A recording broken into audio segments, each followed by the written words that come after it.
Hello, everyone. Welcome to Developing Palates. I am Aaron Loomis, and with me, as always, is Jiunn Liu. How you doing, Jiunn? Good. It rained today. It did. It was very weird. It was hot, and then it just got overcast real quick, started thundering, and then rain, and it was still like 94 degrees. So I don't pay to live here for that shit. it's earthquake weather if I ever seen it, right? And joining us Are you again, guys supposed go ahead. You haven't been introduced, but you can talk. I was Go gonna ahead. say, are you guys supposed to get earthquakes or? Yeah, we're in California. What the fuck do you think we get? Yeah, that's all we get. I know you get earthquakes. I didn't know if like you guys were scheduled to get an earthquake or something. We're So scheduled. Earthquakes are not scheduled; they just happen. Yeah, you unfortunately, really, that's you the only really, thing that you sucks. really do. Yeah, we don't get warnings like the hurricanes and tornadoes and things like that. So It's all liberal media, dude. It's all fake. exactly. Thanks, Obama. Um, but Seth is joining us again. Welcome, Seth. What's up, guys? So today we are talking about the HVC Cerro Maduro Robusto. The cigar is 5" by 50 ring gauge, comes out of the Tabsa factory in Nicaragua. Wrapper is Mexican San Andres. Binder and filler are both listed as Nicaraguan. Blended by Rainier Lorenzo. Price point is $8.50, and the cigar was released in July of 2017. So Jiunn, take us through the pre-light experience of the cigar. Pre-light was pretty good. In terms of the wrapper look, a very spot-on Maduro shaded, kind of a hearty dark chocolate wrapper. Things well pressed, seems tight. Punch roll felt pretty well done. Had a good uniform give throughout. Had pretty good applied triple cap. Smell of the wrapper, a little bit of barnyard, a bit of a faint perfume and a dry wood coming through. Smell of the foot. It just gives a kind of where the spice starts coming in. So you're getting black pepper, spicy cedar, roasted onionness, cold draw, dry wood, and mixed nuts. So kind of somewhat as expected of a typical Maduro shade cigar experience. All right, so Jiunn, go ahead and start taking us through the flavor profile. So first third, it was mainly just black pepper and dry wood driven. Not a lot of sweetness that came out of the Mexican San Andreas, which I typically expect. And it's typically I get if it's a really fantastic one, I start getting like a nice fruity, like stone fruit note. But this one's more like a generic sweet, creamy note. Retro, deeper version of the same black pepper, dry wood. There's also a sharpness and minerality. Finish, it's really mineral heavy with a little bit of gritty dirt and cedar. Strength and body within medium.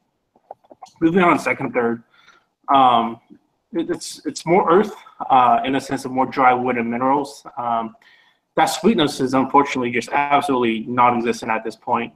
Retro started to bring a bit of like a floral note to it with the same intenser, more intense black pepper minerality and dry wood. Finish also picks up that grittier aspect as well, especially in the sense of a dirt and cedar. Strength of body still medium. Going on the last third.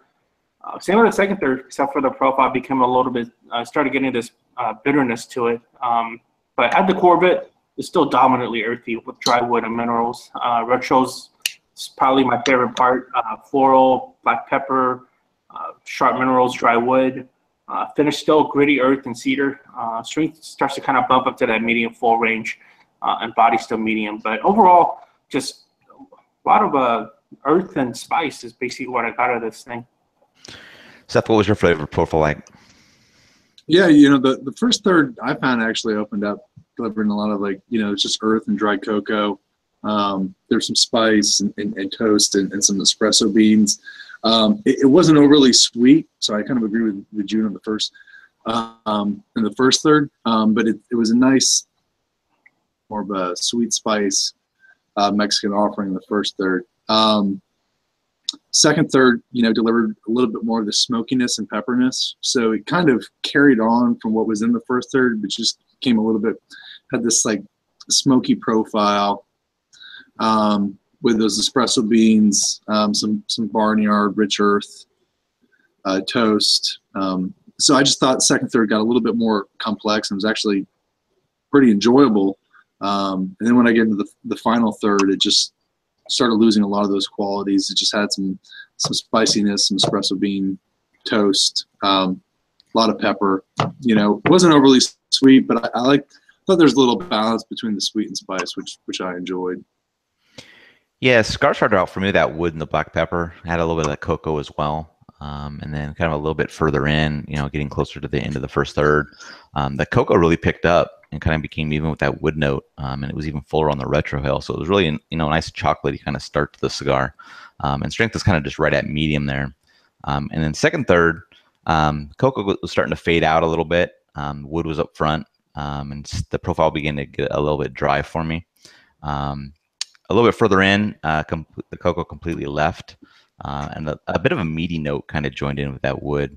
And a little further in, a little bit of char joined in, pushed that meaty note out. And it was really just charred wood, kind of as that second, third finish, and strength had bumped up a little bit, slightly above medium. Final third, charred wood, kind of continuing on. I was a little bit further in. I got a little bit of a kind of a eucalyptus note to kind of go along with that charred wood. It was just kind of a reminiscent flavor, I guess. And the retro, it was kind of the same on the retrohale as well. A little further in, that eucalyptus note, that char kind of went away, and it was really just kind of a general wood note. That's how the cigar finished out, and strength stayed right at that kind of slightly above medium level. So getting into construction, Jiunn, what was your burn and draw like? Perfect burn. Solid white ash marks, 1.5 inch self-tap increments, straight burn line, cool, slow burn. So nothing but the best remarks on that. On the draw, I rated it very good, which is just one notch below our perfect score. It's a little tight for my liking, but you know, even with that said, no real issues. Seth, what was your performance like? Yeah, I mean, the construction I thought was really good on this. I thought it had an even burn line from beginning to end. Really nice, firm charcoal ash throughout. Didn't present any problems there. You know, I thought the draw was a little snug, not too much, but that's kind of to my liking though. So it performed well in that aspect for me. Yeah, my performance was perfect. I mean, I had razor sharp burn the entire way. Ash held on about 3/4 inch increments, and in regards to the draw, it was just how I like it. It has just a slight resistance to it. I can't really have any complaints about that construction. So, Jiunn, overall, what are your thoughts on the cigar? I thought it was an average cigar. You know, the taste was average. I thought that it was too earth driven, and that was a letdown. I mean, for the most part, within the entire cigar, I got very little or none of what I kind of expect out of the good Mexican San Andreas, which is, you know, like a sweet creaminess, some like a stone fruit kind of fruit notes coming through. I didn't get much of that at all, so that was disappointing. You know, in terms of HVC, I'll stick to their Agador de Corojo or like the Ecuador Habano forward blends over this. How about you, Seth? Yeah, you know, I thought the cigar, it grew into the second third from the first third, and I thought it had potential to actually be really good. But then it went back down. It went downhill in the final third. It was below what I would want, below what I thought was okay in the first third. So it's not. It's really, yeah. It's, as Jiunn says, it's an average cigar. It's not that great. You know, for HVC, the HVC Cerro, I'd smoke the natural over the Maduro any day of the week. I thought it had the potential there for a while in the second third, but then it just went away. So average.